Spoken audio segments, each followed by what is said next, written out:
Hey everybody, this is Matt with mathsmath.com. Thanks for joining us here today as we check out various solutions to equations. We'll be looking at equations and we're going to figure out what kind of answers will you get. Well, we're in the Common Core Math standard of expressions and equations, and today we're going to use math properties to create expressions and look at solving real life and mathematical problems looking at these answers. Our question we're going to answer specifically today is what are the different kinds of solutions we can have? Have any idea? Well, we've looked at some in the past. We know that we can have at least one answer. So let's answer this question now as we talk about how to find different solutions to equations. Again, we're going to add, subtract, multiply, and divide using SADMAP and variables and see what comes up. Right? Sometimes when we're looking at these equations, they aren't so nice. When you have variables on both sides, especially, there might be some hiccups that come up in solving and figuring out how can you proceed from here. So let's look at this one. What happens when you try and solve this equation? You've got variables on both sides of it. How do you solve it? Remember, you got to move all the numbers over on one side and all the variables on the other side. Figure out what happens.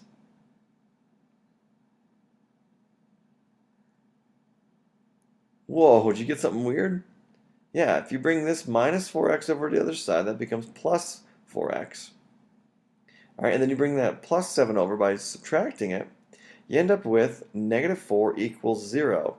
Totally not right, is it? That doesn't work at all. We're going to put a big old red X there, and that is never true or no solutions whatsoever. So one of your options is that there won't be any solutions whatsoever. That's really nice. There's just no solution.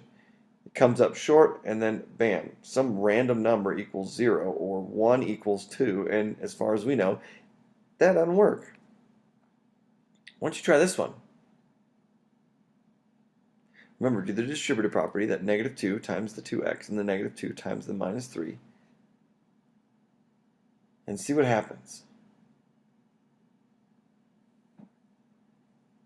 Did you get something weird on this one too?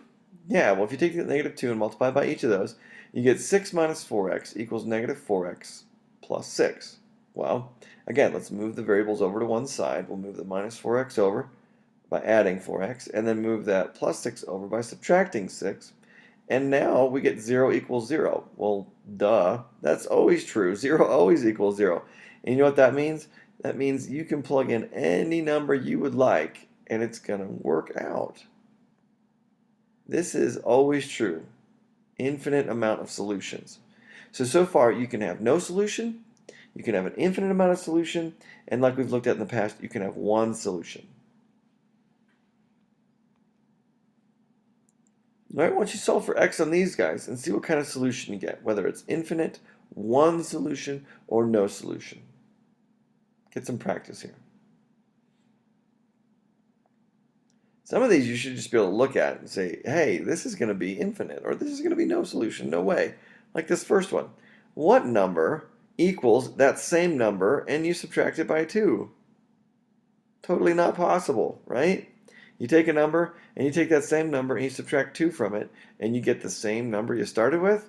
No way. There's no solution to it. So if you kind of reason through it and think about it, you might come up with these on your own and think, no, it's no solution whatsoever.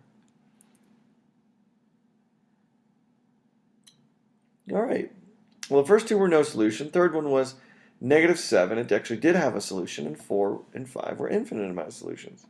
Definitely go back if you missed any of these to check them out, because these are going to be what we're working on here for the rest of the lesson today.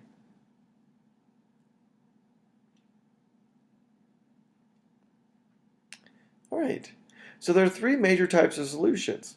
You have to be careful and not mistake x equals 0 as no solution. I've noticed in the past that some people, when they see that x equals 0, think, ooh, well, that's no solution.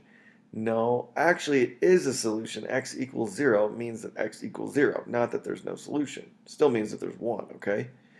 And we do have to bring this to our attention too, that a solution is just an answer to the problem, okay?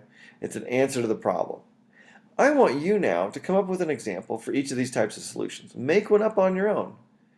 Make up one that has one solution, would you?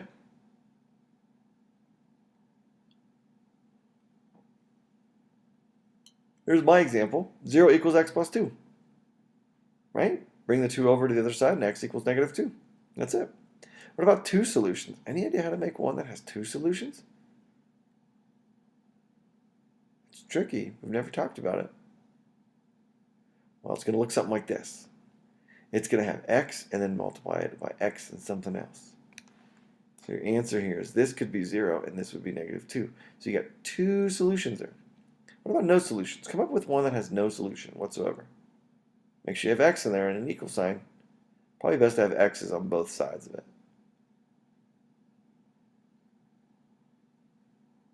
Here's mine. X equals x minus 2, just like we talked about here a minute ago.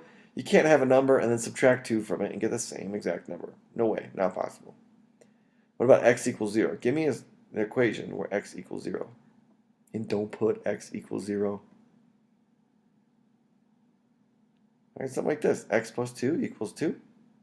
What plus 2 gives you 2? 0. And then would you write now one for me that has an infinite amount of solutions? Well, here's mine. Notice you're going to take that 2, multiply by the x, take the 2, multiply by the 1, and you get the same equation on both sides. So that's the trick. With infinite solution, it's the same exact equation on both sides. When you simplify it down, same equation, same equation. Notice that the number in front of x and the number in front of x are the same, and the number after x are the same as well. So that's the trick. If the numbers in front of the x are the same and the numbers after the x are the same, then it's infinite amount of solutions.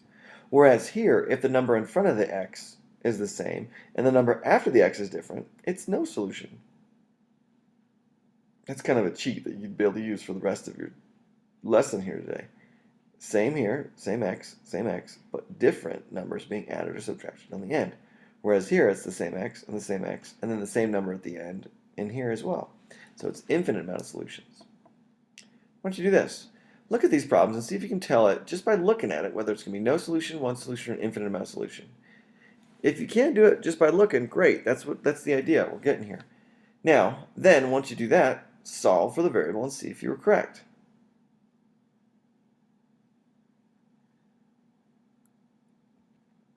And then these guys. Remember, x equals 0 is a solution, okay? And then solve for x now, if you can. And then here are your hints. First one was an infinite amount of solutions, second one was no solution, third one was x equals 0, and the fourth one was x equals -2/5. Remember, some of these are still going to have answers. Just because we showed you the 2 other options of having an infinite amount of solutions and no solutions doesn't mean that there's not going to be any like we've been doing before in the past. All right, well, how you doing? You able to answer this question now of what are the different kinds of solutions we can have and how do you get them? I bet you are. It wasn't too bad, huh?